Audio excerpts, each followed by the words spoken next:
Hi again, everybody, and welcome to another edition of the New Jersey Titans Coaches Corner. I'm with the head coach, Craig Doremus. Thanks for joining me, Craig. Thanks for having me, Tom. First off, it's been a while since we've talked on one of these, thanks to the holiday. How was yours? It was good. Obviously, you don't get to spend much time with your family throughout the year as a hockey coach, and that's part of the business and the job we signed up for. But Thanksgiving's it's always been one of my favorite holidays. We're fortunate enough to live close enough to both families where we could get together with them. And this year we had my wife's family over, and it was a nice day. And fried a turkey, watched some football, and just enjoyed their company a bit. And it's fun catching up with them on their personal lives and what's going on with our team. Everyone's always inquisitive of how we're doing and how the team's going. So always a good day. And then back at the rink early Friday morning to get ready. So One thing that's kind of changed since last year, and again, I don't think it comes from, I'm not sure where it comes from, that's not what I want to ask, is that last year, a bad weekend was getting swept, good weekend was a split. This year, a bad weekend is a split, and a good weekend is getting the sweep.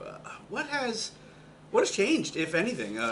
It was just kind of the ongoing process of the building of this team over the last couple of years. yeah, I think that's probably what it's most attributed to is the foundation and the building of the team and probably the culture a little bit as well. So much turnover, like we mentioned, going into last year with such an older group that COVID season, and I think a lot of it's attributed to the guys going through the peaks and valleys of junior hockey last year, learning, figuring out what it takes to be successful day to day.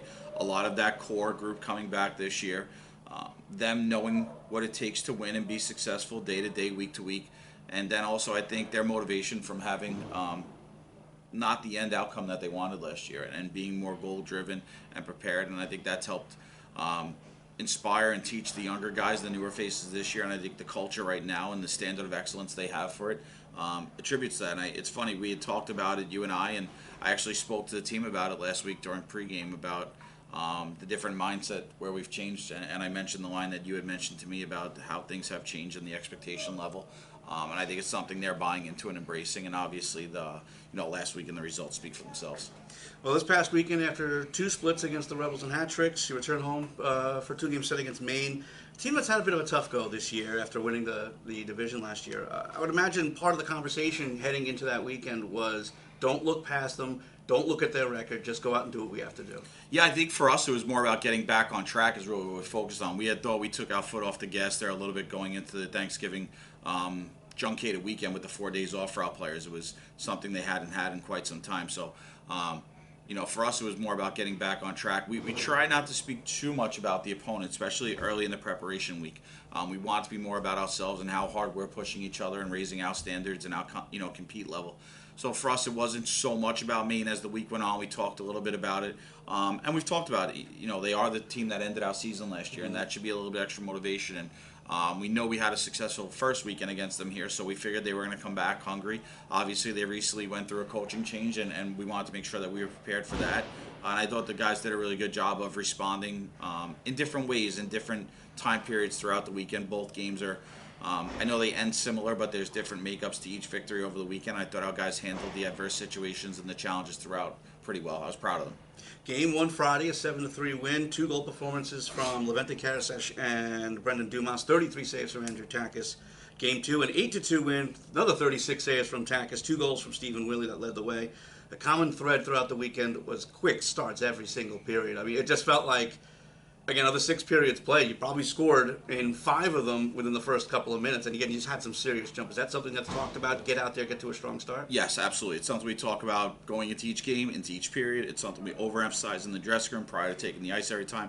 And we don't necessarily talk about scoring, right? That's part of it. You want it. But we more talk about having positive shifts where we're tilting the ice in our favor and getting the momentum and the pace of the game going how we want it to be played, regardless of who we're playing. And I thought the guys did a really good job of embracing that and obviously putting their foot down early on. And then you find the back of the net and it becomes a little bit of a tide, right? And everyone just kind of jumps on board there. So I'm proud of them. It's definitely something we talk about going into every game, not just this weekend. We want to make sure we have positive shifts early just to get everyone involved in the game and feeling good about themselves. So you see what happens there if you do it the right way. After missing Friday, Scott Kremen came back into the lineup, picked up a couple of assists. Now, someone's got to be scratched every game. It's just part of the process. In Scott's case, he obviously did a great job of staying ready to go. Is that obviously something? That's obviously something that you preach. Yeah, you're not in the lineup tonight, but you might be tomorrow. Yeah, and it's funny. Scotty steps in there and has a good performance for us right away, and I think his attitude remained positive throughout. We had met with our decor not too long ago about how well all of them are playing, and the fact that, like you said, it's going to be somebody every night, simply a numbers thing. And if they're all playing well, it makes our job more difficult, which is a credit to that group.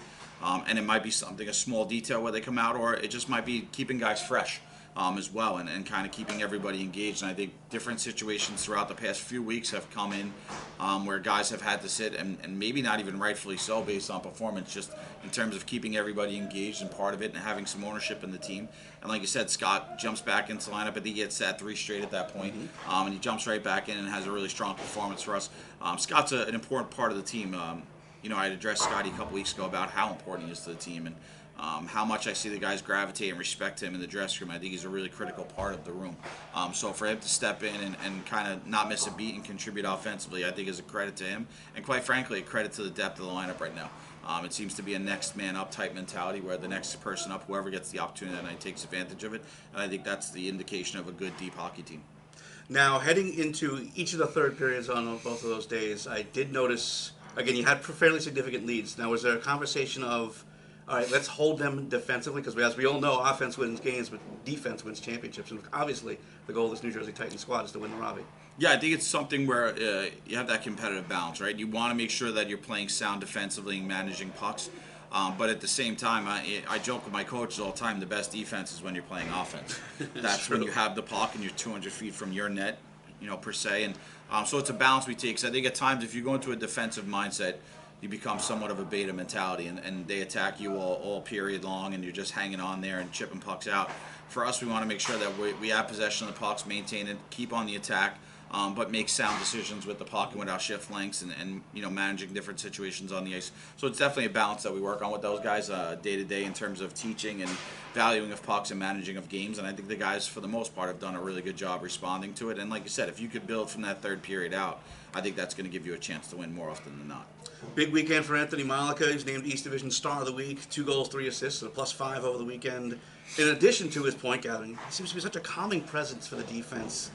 Does a great job of moving the puck from the defensive zone into the offensive zone. How key is that, again, just transitioning into your offense from defense? Yeah, I think Anthony, like you said, he had a great weekend here and made a lot of good, smart, heady plays. And even a couple times where we didn't get points off it, he just made good, sound puck decisions, whether it was defensively on his own exit, a neutral zone transition, or even, like I had mentioned in the article, a puck towards the net to create offensive chances.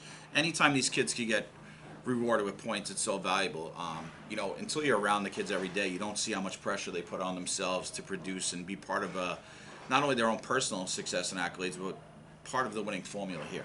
And I think, unfortunately, because of the society we live in, a lot of that, to me, is overemphasized in terms of points. And these guys have such a hard time of understanding just contributions to a winning lineup. So to see them get rewarded on the score sheet obviously is awesome for them, because it takes a load off them, makes them feel good about their game. And Anthony, I know, has been a bit snake bitten this year. He's ran quite a many posts, and he wants to produce, he wants to score, he knows exactly what he wants to do, and it gets frustrating for these guys when they don't see that at times. So for him to come in, have a big weekend there, and 2 goals, 3 assists, I think what it was on the weekend, on a 5-point weekend, is huge for us. And he's a valuable part of our blue line, obviously, a guy with a ton of junior experience. He's been here for over a year now, and the guys really like him. They embrace him. He's a gratifying, gravitational personality in the dressing room as well. So Tim's have success, I think, is big for us and him. I'm so proud and happy for Anthony. Now, during our coaches show hiatus, you have quite a couple of real potential key components heading into the new calendar year. There's Ryan Coughlin, 3rd season in the year out of Charlotte, North Carolina. He's played in over 100 games between Corpus Christi, Amarillo, North Iowa, now 3 here with the Titans. Picked up a goal this weekend. It's got to be huge to pick up someone with that kind of experience looking towards the Robertson Cup playoffs. Yeah, absolutely. For us, trades and player movement is a big part of junior hockey right now, and for us, it was a big trade for our organization. Obviously, Mr. LaRusso was a big part of our program here for years, and for us to move him, we wanted to make sure we got value back in the trade. And I think when you look at the gentleman we picked up, I mean, we had a tremendous value and experience and ability here. You talk about Ryan. Ryan's a player I've known for quite so many years now, from back in his times in prep school. And he brings not only a high ability of talent, but also tremendous character and leadership. Wore the captaincy in North Iowa, like you mentioned, has over 100 games played, and is going to be a Division I college athlete here. To get him at this point of the year and add him to an already deep forward group, I think is tremendous. He's fit in seamlessly since he's been here. He brings such a passion level and work ethic and detail to our team, and I think it rounds out our forward group really impressively. He's been a real pleasant acquisition for us, and we're thrilled to have him here for the stretch run. Also coming over from North Iowa, originally from Islip on Long Island, Chris Carroll. Second season in the league, but in his 2 seasons, an assist machine, pretty much an assist every other game, 35 helpers in 78 games, and in 3 games with the Titans, 3 assists. So another key component picked up by the Titans. Yeah, Chris is a guy who I've known, obviously, from back in the New York roots. I always followed Chris in his youth hockey career and admired his game from afar. As the trade started to pick up steam, I did a little bit more homework in terms of him and Ryan and just finding out every little detail I could about them. And he's coming as advertised. He's a quiet, low-maintenance type kid, comes about, does his work every day, but he's strong on the puck, super smart. His hockey IQ has been through the roof for us. Just his little savviness. You see his competitive nature come in now. As he's gotten more comfortable in the dressing room, you really start to see him come out of his skin and embrace who he is and what he is, and I think he's been a huge addition to us. I think he's raised the standards and expectations of the forward group. He's, him like Ryan are guys who can play in all situations, power play, penalty kill, 5-on-5, and they're 200-foot players. They compete in the D zone. They're sound. They're hard. In the offensive zone, obviously, their success and production speaks for itself. But I think Chris is going to be a big part of us. I think having that quality depth and centerman down the lineup is always a key component to any winning formula in hockey. You see it from the NHL down to minor hockey. You need to be strong down the middle, and Chris does that. He competes well in the dot, and he brings, again, experience to the table, but a hunger and a passion and a drive, and he's going to be a successful Titan here. He needs to be a big part of our team moving forward, and he's going to be a tremendous college hockey player at Merrimack as well. Now, as we all know, to get something in value, you have to give up something in value, and you did mention Jake LaRusso as the guy who's played for in part, 4 seasons with you, and for the most part in his entire hockey career, he's had Titans on his chest. And that must have been daunting of a task to give him up simply because he's been here for so long. Yeah, I think anyone who sits in a similar seat to I do in the league, if they say you don't develop relationships with the kids, I find that hard to believe. I don't know how some guys coach like that. Obviously, Jake is a guy who lives locally, so you develop a connection with his family as well, and you get to see, mom and dad and cousins and aunts and grandparents, and you get to develop that connection as well.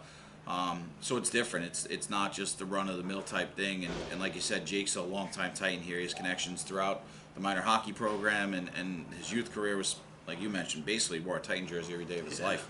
So it wasn't an easy trade for us. Again, for us, I think it worked out well for both sides. I think it's something that fortunately, unfortunately, however you want to look at it, I think it was what was needed at that point for both parties. And I know Jake's excited to go to North Iowa. He was eager to get a new start somewhere else, and I think it'll work out great. I think he'll be great for them, and they'll be great for him. And like we had talked about, the 2 guys have come here, have embraced and been excited to be here. I think they went through a little culture shock at first. Just they weren't expecting to be traded from North Iowa, but nevertheless, they've really settled in nicely here and have become a part of the dressing room like they've been here since day one. So for us, like you mentioned, it definitely was an easy trade. It was a tough conversation. I care about the kid, and I know he's important to the organization. Everyone in the organization cares about him. But at the end of the day, it was what was right for both parties, and we wish him nothing but success moving there, and obviously same for us here with the guys we brought in. Now, moving forward into this weekend's action against the Jamestown Rebels, they returned to Middletown for the first time since October of 2020. So, again, they took last year off because of the restrictions they had. So, you've played them 4 times in Western New York, so you do have some familiarity. 2-game sweep in September and a split a few weeks ago. So, from that experience, what can you tell the fans who may not have seen the Rebels ever? What are they going to see from the Rebels this weekend? So, Jamestown traditionally is an extremely well-coached, structured team. They're sound in the D zone, hard on the walls in the offensive and defensive zone. You know what you're going to get. If you're not ready to compete, you're not going to win. Joe and his staff do a great job of getting the most out of their players and the most out of their team. They're always competitive. They're structured. They know how to manage the puck and play with the lead. They've always very good with the lead, and they're good on their special teams as well. They take a lot of pride in it. So it's a weekend where we have to be prepared and ready to go. You can't take your foot off the gas against these guys. They're playing much better hockey. Everyone sees that. And if you're not ready to go, you're not going to have a successful weekend. I think our guys are familiar with that, something we've identified and talked about since the week began, preparation-wise. And I'm confident our boys will be ready to go come Friday night. Now, come Saturday, we have our teddy bear toss game. For those who may not know, come to the game, bring a teddy bear. Teddy bear, you get a free ticket. And when the Titans score their first goal, you throw the teddy bear onto the ice, and all the bears will be collected, and it will be donated to Toys for Tots of Hazlet, New Jersey. Much as we talk about the product on the ice, you the boys are always heavily involved in kind of giving back. Again, just last week, you helped out with a Learn to Skate program, and now this program being done here with Toys for Tots. How important is it for the organization and for the players and for yourself to kind of give back to this community? I think it's super important. I mean, for me, as I've gotten older and matured, I think as you take a step back, and definitely now being a father, I think you get a different appreciation on giving back. And I'm always on social media about just making people's lives better. If you could wake up every day and make somebody else happier or make their lives better, I think it just you feel better about yourself even, and that's probably the selfish side of it. But I just think with how the world is going right now, and everyone knows about the drama and all the evil and bad in the world, if you could go back and make it a little bit better just each day and do one simple task, I think that bodes well for all of us. And for our players, I think you always want them to have an appreciation of kind of they're fortunate enough to play hockey and be treated like professionals and have bright futures and supportive families. That not everyone's like that. Everyone's going through something, whether it's mental, physical, spiritual, whatever it may be. And if you could help somebody else out and make them smile, I think that's a big part of rounding yourself out as a person. As you become what I tell them, I treat them like men. They're not boys. As you become fathers and husbands and contributors to society, I think you just want to try to make the world a better place. And I think these are little ways and tokens of which we can do it. And our players have done such a great job of embracing that and identifying. I see the players, the way they interact with some of the young fans around the building, and like you had mentioned, helping out. So many guys took time from their weekend off to come back and help out with the special needs Learn to Skate program. Guys go down last week and work outdoors and help an outdoor rink get together. These guys are always eager to help, so I think in the back of their minds they do appreciate where they are and kind of what they've gone through in their own personal lives as well.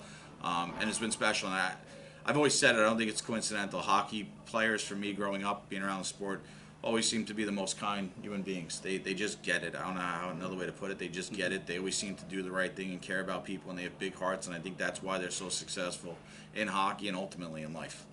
So this weekend, a 2-game set against the Jamestown Rebels. Keep in mind, both games will be at 7:30. For tickets and information, head to njtitansnahl.com.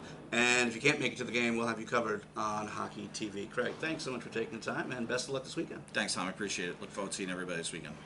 Well, thanks so much for joining us for another edition of the New Jersey Titans Coach's Corner. I'm your host, Tom Willms, and we will see you real soon.